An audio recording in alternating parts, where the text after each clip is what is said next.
أحملها بعينيا شط اسكندرية.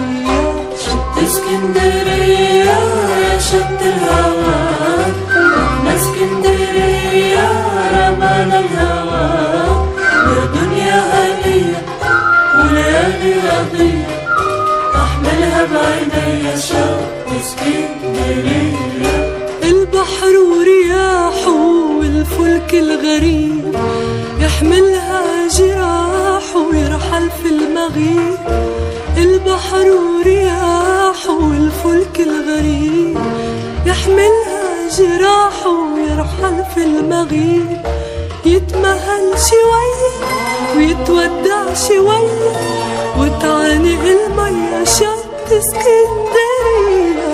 شط اسكندرية يا شط الهوى، احنا اسكندرية رمانا الهوى. يا دنيا هنية هنية وليالي رضية، احملها بعينيا شط اسكندرية.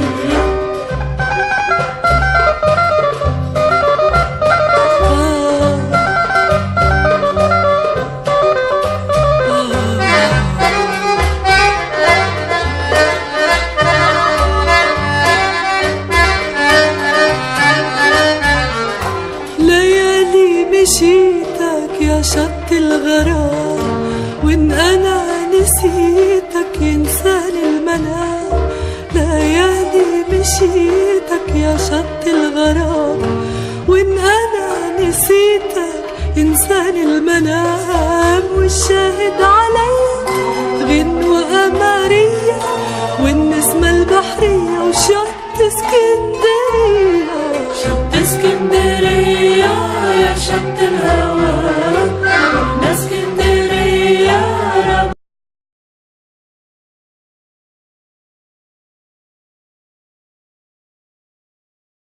على هامش مهرجان اسكندريه السينمائي لدورته ال 34 معانا الفنان المتألق عثمان محمد علي. اهلا بحضرتك. اهلا بحضرتك، مرحبا. حضرتك كنت ممكن تقول لنا ايه انطباع حضرتك النهارده عن مهرجان اسكندريه السينمائي، وزيه زي كل سنه ولا مختلف؟ والله هو المهرجان ده له طعم معين كل سنة بيجي في الوقت ده. يكفي ان هو مهرجان باسم اسكندرية، فالحقيقة كلنا بنحضر هذا المهرجان. تحية له وتحية لاسكندرية اولا، وبعدين بنستفيد كلنا من عدد الافلام اللي موجودة. بنلتقي مع كل الفنانين والزملاء، وبتحصل الندوات المفيدة جدا على هامش المهرجان، بحيث ان احنا يبقى في تواصل بين الفنانين وبعضهم. حضرتك في كلمه تحب توجهها للفنانه نادية لطفي للدوره باسمها السنه دي؟ ربنا يديها الصحه والعافيه. ال 34 دوره الفنانه نادية لطفي. معانا الناقد الفني الكبير والصحفي استاذ وحيد السنباطي. اهلا وسهلا بحضرتك. اهلا بيكي وكل سنه وانتم طيبين. ايه راي حضرتك في مهرجان اسكندريه السينمائي السنه دي؟ والله المهرجان السنه دي انا شايف انه يعني متميز عن باقي المهرجانات، لان الفعاليات السنه دي اللي موجوده اثناء الدوره فعاليات مهمه جدا.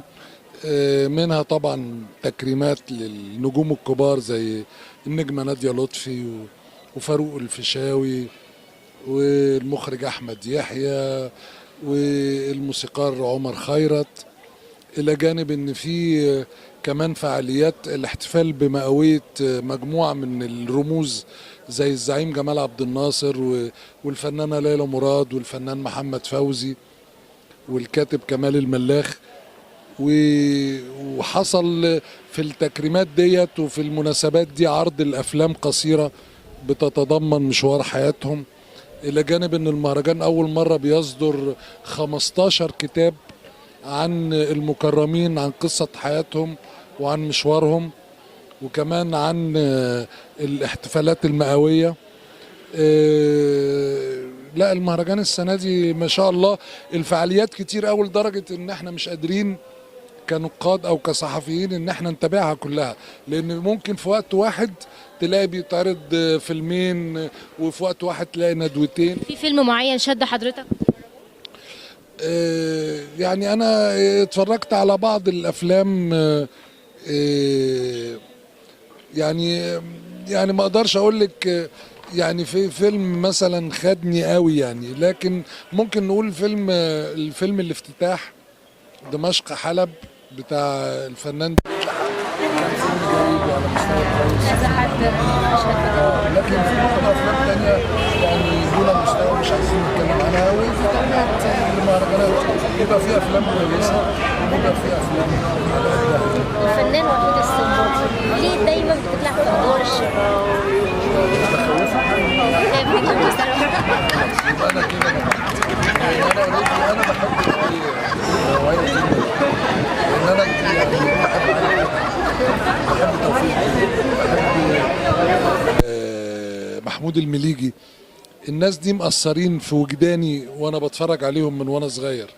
فلما فكرت امثل او لما عرضوا عليا التمثيل المخرجين وقالوا لي انت تنفع تمثل، فقعدت افكر انا ممكن امثل ايه. فلقيت ان انا بصفتي انا برضو ناقد وبفهم في الفن وفي الاداء، فلقيت ان يعني تكويني الشكلي والطولي مع صوتي اللي فيه بحة شوية مميزة، البحة دي ممكن تخوف يعني. فالبحة دي تمشي مع ايه؟ تمشي مع انك تعمل الفيلن الشرير، يعني الشرير هيبقى راكب مع شكلي ومع تون صوتي ومع كل حاجة. لكن ما ينفعش اعمل دور مثلا حبيب وانا بحت صوتي كده، ما حدش هيصدقني. الناس لما هتشوفني كده لو لقوني بقول لواحده كده هيفتكروني بنصب عليها يعني، بس يعني خلاص. فانا الحمد لله يعني انا حابب النوعيه دي، ودي طبعا ما بتدلش على شخصيه البني ادم خالص يعني. ممكن تلاقي كل نجوم الشر في مصر، عادل ادهم، المليجي، توفيق الدين، كانوا من اطيب الناس ومن افضل الشخصيات. لكن المهاره بقى في انه ازاي يقدر يقنع الجمهور ان هو تاجر المخدرات او هو المجرم ده او هو الفاسد ده، دي موهبه، وانا الحمد لله بحب الحته دي. حضرتك شايف في دور للصحافه والاعلام في مهرجان اسكندريه السنه دي ولا لا؟ طبعا ده دور مهم. الصحافه والاعلام هي اللي بتنور اي مهرجان، ومهرجان اسكندريه بالذات يعني شعب اسكندريه وناس اسكندريه واهلها واعلاميها وصحفييها بينورونا وبينوروا المهرجان. مهرجان اسكندريه السينمائي معانا الفنان الكوميدي المعروف محمد جودة، اهلا بحضرتك. اهلا وسهلا بيك يا فندم، منوره الدنيا، منوره الدنيا بجد والله. جمهورك النهارده كان عايز يعرف منك في مهرجان اسكندريه السينمائي يستمتع بحته صغيره كوميدي تضحك الجمهور. وحياة ربنا انا كنت ماشي على جنب نهوت في المنتزه، فقالوا لي في مهرجان نهوت فيهم حبايبك وفنانينك والناس اللي انت بتحبهم، قلت اجي اسلم عليهم وربنا وحياة ربنا المعبود بس. ايه رايك في مهرجان اسكندريه السينمائي السنه دي؟ طبعا مهرجان اسكندريه لدول البحر الابيض المتوسط، الدوره ال 34 التي تكرم فيها الفنانتنا الجميله نادية لطفي، اللي رجعتنا لزمن الرومانسيه من جديد، وتكريم فنانين كتير، وخصوصا من الفنان فاروق الفيشاوي، وكانت طبعا عضو لجنه التحكيم الفنانه الجميله اللي انا بحبها قوي الفنانه وفاء عامر. وبجد يعني انا سعيد جدا ان اسكندريه في عيد فعلا، بتنتعش فنيا ومسرحيا كل مدى بتنتعش. وبشكر كل القائمين على تنظيم المهرجان بصراحه، انا سعيد جدا بجد وعمار يا اسكندريه.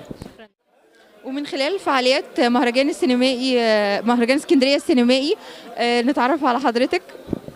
أنا الإعلامية منار سليم، مقدمة برامج في إذاعة الكويت، مستشار الإعلامي للأولمبياد الخاص لذوي الإعاقات الذهنية، وكاتبة صحفية. تشرفنا بحضرتك واهلا بيكي في مصر واهلا بيكي في اسكندريه. كنا عايزين نعرف راي حضرتك في المهرجان السنه دي، من اول الافتتاح لحد الفعاليات كلها. هو المهرجان السنه دي يتميز ان هو في عده فعاليات. الاولى لتكريم الحلوه الجميله جميله السينما نادية لطفي على مشوار اعمالها وتفانيها في خدمة الفن والسينما. والتاني هي شعار المهرجان وهو القدس عربية. وبعدين يليها الفعاليات الأخرى، بس أكثر حدثين هم الحدثين دول، والاحتفال كمان بمئوية الزعيم جمال عبد الناصر وليلى مراد. سعداء بحضرتك وبتواجدك معانا جدا جدا، وتشرفنا بيك يا فندم. ميرسي، أنا اتشرفت. من مهرجان اسكندرية السينمائي معانا المخرج أحمد طارق، أهلا بيك. اهلا بحضرتك، اهلا وسهلا. إيه رأي حضرتك في المهرجان السنة دي؟ والله مهرجان اسكندريه زي عادته تماما، هو مهرجان هو اللي بيمثل مدينه اسكندريه سينمائيا وفنيا وثقافيا. مهرجان له اهميته وله شعبيته، بيحضروا له نجوم مصر من كل انحاء مصر بل ومن الوطن العربي كمان، وما زال دايما يعني مهرجان رائد في مجال السينما، ومهرجان يعني له ثقله بقاله 33 سنه. اتفرجت على الأفلام اللي بتتعرض في الشيراتون؟ انا ما اتفرجتش على كل الافلام لكن اتفرجت على معظمها. يعني المهرجان السنه دي الحمد لله يعني في تشكيله من الافلام من مختلف البلاد العربيه، بصراحه افلام جيده جدا وانا شفت معظمها. يعني بصراحه من اكتر الافلام اللي شدتني في المهرجان الفيلم الاماراتي عاشق عموري. ولفت نظري للفيلم ان اولا السينما الاماراتيه هي سينما وليده، يعني لسه بتبدا دوله الامارات الشقيقه بتبدا يعني اول خطاها في مجال السينما، فطبعا كان ده يعني سبب كاف ان يكون الفيلم بتاعهم فيلم مميز داخل المهرجان. بالاضافه لان مؤلف الفيلم اختار يعني قضيه مهمه جدا، قضيه الحلم. لما يبقى شاب في سن المراهقه، طفل عنده 12 او 13 سنه بيحلم حلم وكل الظروف اللي حواليه بتعارضه، ازاي بيقاوم علشان يحقق حلمه وفي نفس الوقت يحافظ على احترامه لاهله ولوالده ووالدته. فطبعا الفيلم ده انا بعتبره بيقدم قيمه، مش بس قيمه فنيه، لا هو كمان قيمه اخلاقيه للجيل الجديد، ان هو يفضل مثابر على حلمه وفي نفس الوقت يحتفظ باحترامه لاهله وما يتمردش عليهم حتى لو هم وقفوا ضد حلمه. شكرا. عرفنا عليه. محمود أباظة، عامل أمير أباظة، رئيس مهرجان اسكندرية السينمائي، ممثل مبتدئ، عملت بأكثر من 27 مسلسل. ايه رأي حضرتك في مهرجان اسكندرية السينمائي الدولي؟ المهرجان كان يعني كويس بس مش زي كل السنوات اللي فاتت. كان في بعض الانتقادات من يعني التنظيم، يعني معظم الاشخاص اللي جايين الحفل مش جايين ان هم يحضروا حفل او يحضروا الندوات او يحضروا الافلام ويتفرجوا عليها وينتقدوا الافلام يقولوا كويسه او وحشه. معظم الجماهير او اللي جايين، اللي جاي يتصور، مش جاي يحضر مهرجان زي السنوات اللي قبل كده. ايه رايك في دور الصحافه في المهرجان ده؟ الصحافه يعني انا من وجهة نظري ان في منهم بعض الاشخاص كان جاي يؤدي واجبه وكان بيؤدي واجبه بمهام كويس، وفي بعض الاشخاص كان جاي بيقدم واجب ان هو جاي يتصور او جاي ان هو نفسه يتصور مع ممثلين بس.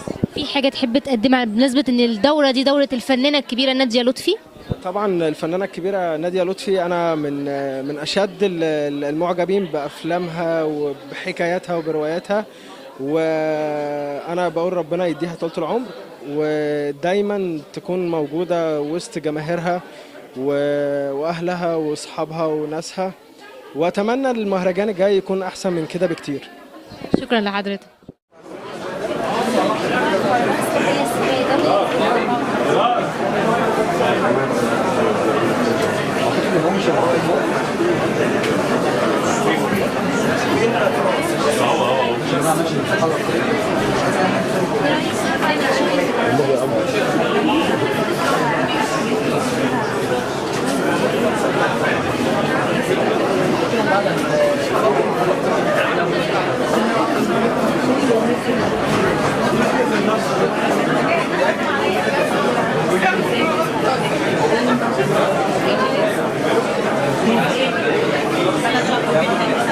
والله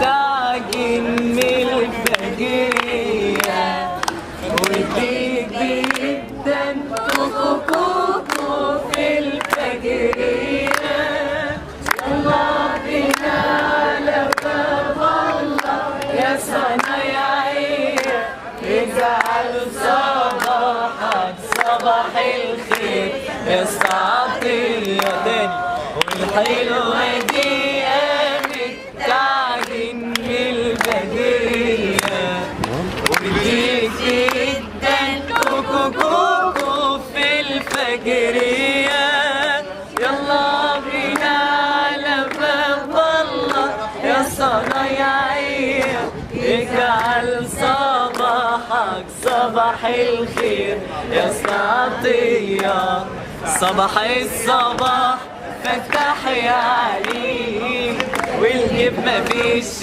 ولا مليم صباح الصباح فتح يا عليم والجيب مفيش ولا مليم في اليومين دول شاف طالبين زي الصنايعية المظاليم الصبر عمره طال من بعد وافي الحال الصبر عمره طال من بعد وافي الحال يلي معاك المال برضو الفقير له رب كريم برضو الفقير له رب كريم والحلوة دي قامت تعجن من الفجرية وتيجي جدا كوكو في الفجرية يلا بينا على باب الله يا صنايعية اجعل صباحك صباح الخير يا سعطية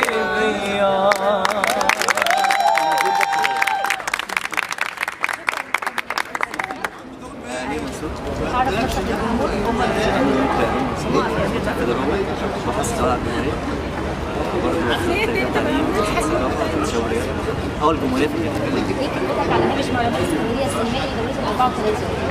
أنا سعيد جدا إن أنا في مهرجان زي ده وفرحان جدا إن أنا أول سنة أشارك بجد من أجمل لحظات حياتي إن أنا أفرح بالشغل.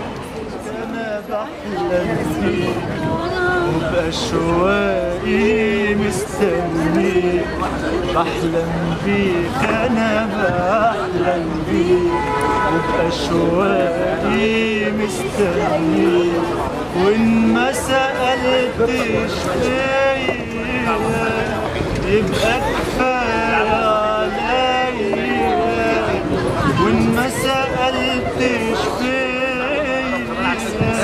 يبقى كفاية عليا عشت ليالي هنية بحلم بيك أنا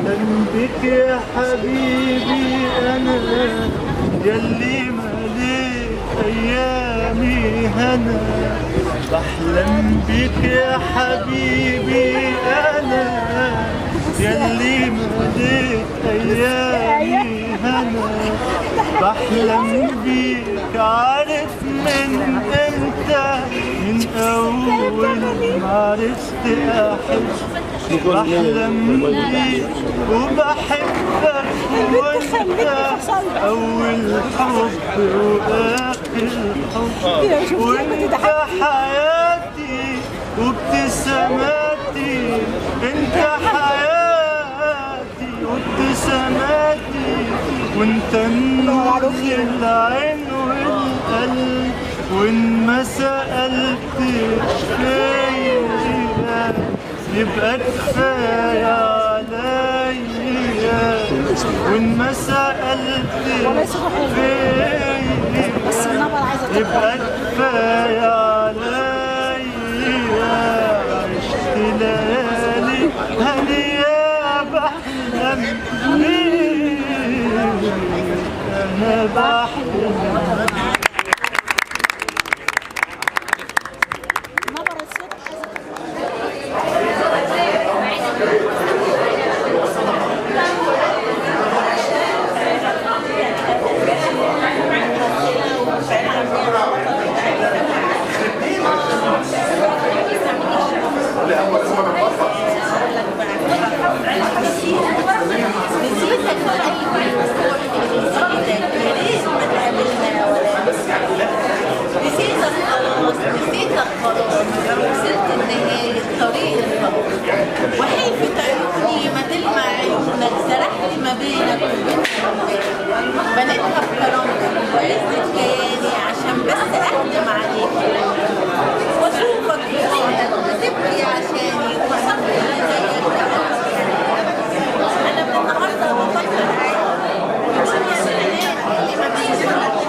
إطار فعاليات مهرجان اسكندرية السينمائي الدولي التقينا بالفنان النجم الصاعد أحمد سمير. اهلا بيك يا فندم. نحب نعرف أولا حضرتك في أعمال مشارك بيها السنة دي إن شاء الله في فيلم عمر خريستو ان شاء الله. ده اتعرض من يومين. اتعرض النهارده في المهرجان المره الثالثه. طب ايه انطباع حضرتك عن حفل الافتتاح بتاع المهرجان؟ وهل المهرجان السنه دي وصل للرساله اللي هو عايز يقدمها ولا؟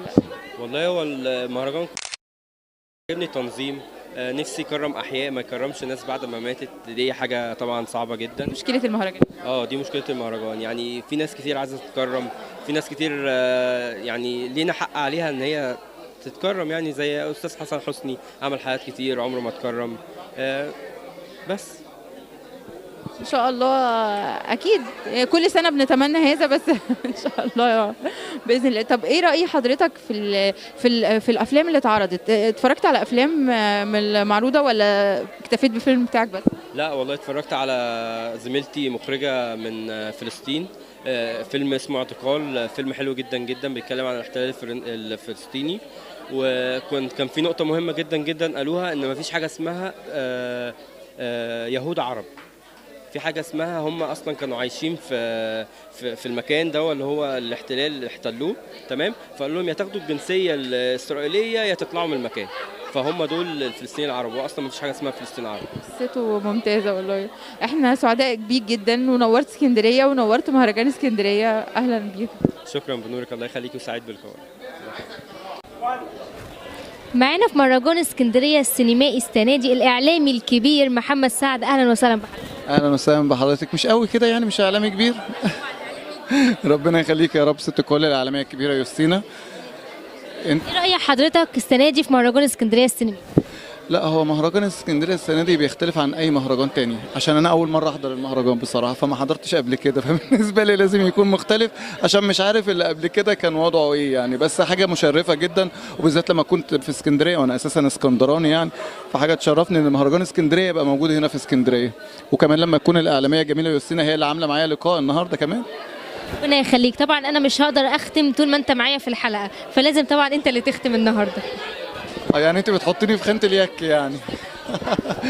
طيب يعني احنا من داخل اسكندريه ومن ارض اسكندريه جميله، عروس البحر الابيض المتوسط، واللي زنقتني الاعلاميه يوستينا في ان انا اعمل ختام الحلقه النهارده، ولا الفقره بس؟